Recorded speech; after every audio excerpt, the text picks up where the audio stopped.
Spoilers ahead. So this is a pretty interesting question, right? Like, what if Deku and Bakugo were to fight right now in the manga, given that they are way more powerful than what they were when they last fought? So if we start fast forwarding through the series after that point, we'll see that the story shifts away from Bakugo and his developments in power, and it really focuses on Izuku. And it's understandable. He is the MC after all, despite Bakugo being number one in the popularity poll consistently.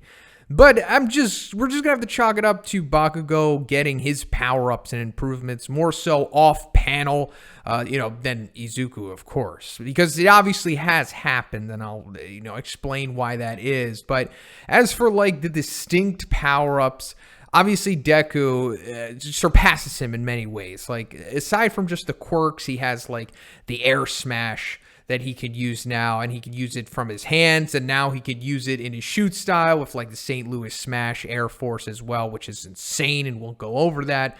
But then, of course, he has the Black Whips quirk, which is super versatile, one of the best utility quirks that we've seen in the series up until this point, and it is, of course, amplified by All for One, and, he didn't have that along with the other power-ups going into their previous fight. Now, also, he recently just got Float, another quirk, recently in chapter 283. So while that hasn't had too much light shed on it yet, I mean, it's certainly still going to play a factor in this rubber match, along with the other power-ups and variables that we've just discussed. Now, as for Bakugo, like I said, he hasn't had as much. I mean, as far as I know, only he has excelled in his speed. Like, that is where the most improvement has come from, and that was mainly what he learned and worked on in the Endeavor training arc when he was training the big three of 1A. But aside from that, he does have two new named moves, and like we saw in round 4 of the joint training arc, he has the Explodapult, which is fine, it's good, but it's no St. Louis Air Force smash. And then he also has the AP shot machine gun, which is pretty significant, but it's not as powerful as you would think. I mean, of course, it's not weak at all, and this would certainly mess up Izuku if he were to take it. But if you're just comparing it to what Plus Ultra Shigaraki was dealing with against Endeavor, it doesn't seem to be quite on that level, but understandable. This is just Bakugo, and we're comparing him to the number one hero. But let's go back to the speed, because like I said, that's at least what we see as the most drastic improvement he has made so far. And if we go back to when that ending villain took Natsuo, Bakugo seems to be the fastest coming out of the car at that point, and he's using a propulsion method similar to his AP shot to shoot him like a missile.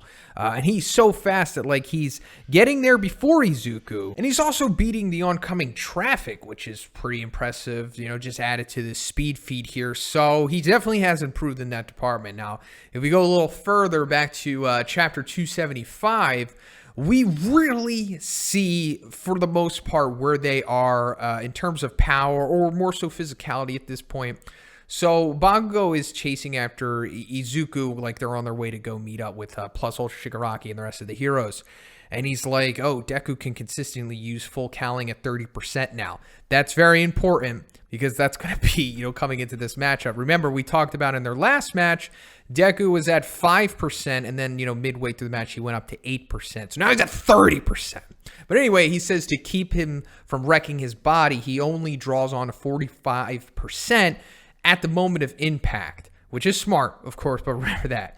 So right as he's about to make that impact, he's hitting you with 15% more than already the 30%, which is super powerful. We already saw superhuman levels of physicality at 5% and 8%. But impressively, Bakugo is able to keep up with 30% of full cowling from Izuku here. He says that, he has to grit his teeth and try really hard, but he is able to keep up and even, somewhat surpass him when he's really trying to.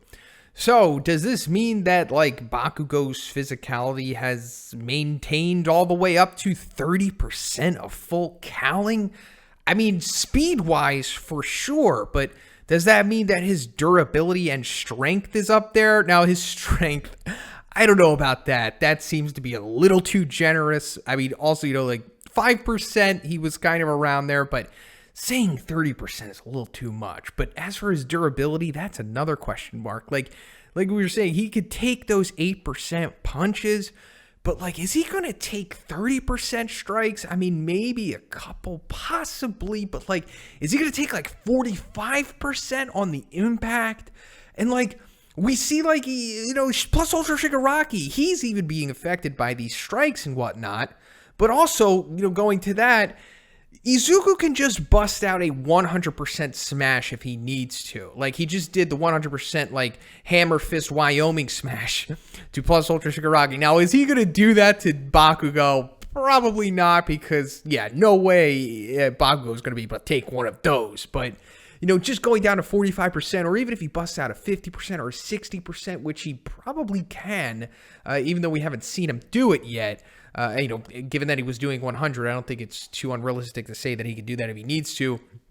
It's not looking good for Bakugo's durability here, unless the plot decides that he can, which it totally can, given what we saw in their previous matchup. But it's like, I just don't know if Bakugo can deal with these shots from Izuku at this point. I mean, also, if you look at the impact of like the Air Force St. Louis smash, it is massive. It's like a little miniaturized version of what we saw like All Might doing in the beginning of the series with his like Detroit smashes and stuff. It's serious power here. So the odds are definitely stacked against Bakugo going into this rubber match here. And we also, talked about the Black Whips quirk, which could come into play here. And I'm not going to go too much into float because we haven't seen too much of it. And it's not like Bakugo can't, pretty much fly himself. So I don't think that would be too much of a disadvantage for him.